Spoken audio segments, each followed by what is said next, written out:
আমাদের হাজারীবাগ পার্কে মেলা হচ্ছে। সেই মেলা দেখার জন্যই হচ্ছে আমরা আজকে যাচ্ছি। আসসালামু আলাইকুম, আপনারা সবাই কেমন আছেন? আর আজ ছিল ফ্রাইডে, তো আমার হাজব্যান্ডের অফিসে ডিউটি ছিল। দেন ও ডিউটি শেষ করে আসার পর হচ্ছে আমরা মেলায় চলে আসলাম। তো এখানে বলতে বলতে আমরা চলে এসেছি। আর আয়াতকে অনেকবার বলার পরেও সে যাবে না, সে নাকি তার ফ্রেন্ডদের সাথে যাবে। তো কি আর করার, এখানে হচ্ছে আমরা তিনজনই চলে আসলাম। তো যেহেতু ফ্রাইডে ছিল এই কারণে মেলায় অনেক বেশি ক্রাউড ছিল। তো বরাবরের মতন সব স্টলগুলো আমরা ঘুরে ঘুরে দেখছিলাম। আর এখানে আমার একটা ব্যাগ প্রয়োজন, তো সেখানে হচ্ছে আমি একটু প্রাইস জিজ্ঞেস করছিলাম। তো এখানে হচ্ছে আরাফ কটন ক্যান্ডি দেখে সেইটা খাবে, আর সে যখনই এগুলো দেখে সেটা কিনে দিতেই হবে। তো এই তো এখানে হচ্ছে আমরা সব স্টলগুলো ঘুরে ঘুরে দেখতেছিলাম। আর জুলাই মাসটা আসলেই হচ্ছে এই মেলাটা বসে। তো এখানে হচ্ছে বাচ্চাদের রাইড থেকে শুরু করে অনেক রকমের স্টল রয়েছে। আর এখানে হচ্ছে আমরা বলতেছিলাম মা ছেলে দুজনকে একটু ভিডিও করে দাও। তো আমি হচ্ছে একটা সিম্পল ড্রেস পরে আসলাম। এটা হচ্ছে আমি কুরবানি ঈদে নিয়েছিলাম, বাট পরা হয়নি, তো ভাবলাম আজ পরেই ফেলি।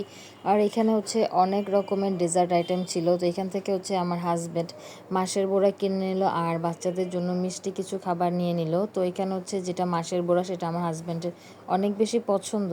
তো এখানে হচ্ছে রোলার কোস্টার আইসক্রিম দেখে আরাফ হচ্ছে এটা খাবে। তো এর আগের বছর যখন আমরা মেলায় আসছিলাম তখন এই আইসক্রিমের স্টলটা দেখিনি, তো এবার দেখতে পারলাম। তো যেহেতু ফ্রাইডে ছিল আর অনেক বেশি ভিড় ছিল, এই কারণে আমার ঘেমে অবস্থা একদম খারাপ, একদমই জায়গায় পাচ্ছিলাম না কোথাও দাঁড়ানোর।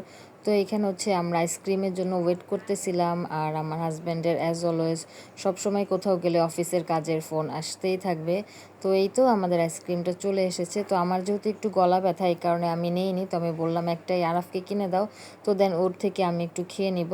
তো এখানে আরাফ হচ্ছে পাইপ ভেবে ওইটা চুষে চুষে খাচ্ছিল, বাট ওর পাপাকে দেখাচ্ছিল এটা চামচ দিয়ে খেতে হয়। তো এখানে আমি আমার হাজব্যান্ডকে একটু খাওয়িয়ে দিচ্ছিলাম, বললাম তুমি একটু খেয়ে দেখো কেমন লাগে। তো এখানে অনেক বেশি ফ্রুট দেয়নি, শুধু দেখলাম বেনানা আর হচ্ছে ড্রাগন ফ্রুটটা মেবি দিয়েছে, তো তেমন খেয়াল করিনি, বাট খেয়ে বুঝতে পারলাম যে তেমন কোনো ফ্রুট দেওয়া হয়নি। তো এখানে হচ্ছে অনেক রকমের হচ্ছে বাচ্চাদের রাইড ছিল, বাট একটার মধ্যেও আরাফ উঠবে না।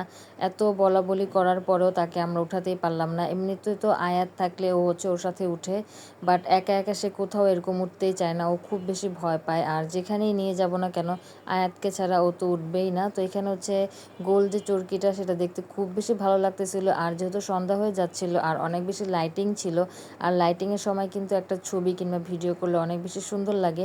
তো এখানে আমি একটা সুন্দর ভিডিও করতে চাচ্ছিলাম, বাট কোনোভাবেই পারতেছি না, কারণ অনেক পরিমাণের মানুষ ছিল। তো যাই হোক, কি আর করার। তো এখন হচ্ছে আমরা বাসার উদ্দেশ্যে চলে যাব। তো যাওয়ার সময় দেখলাম এখানে একটা খুব সুন্দর স্টল দিয়েছে।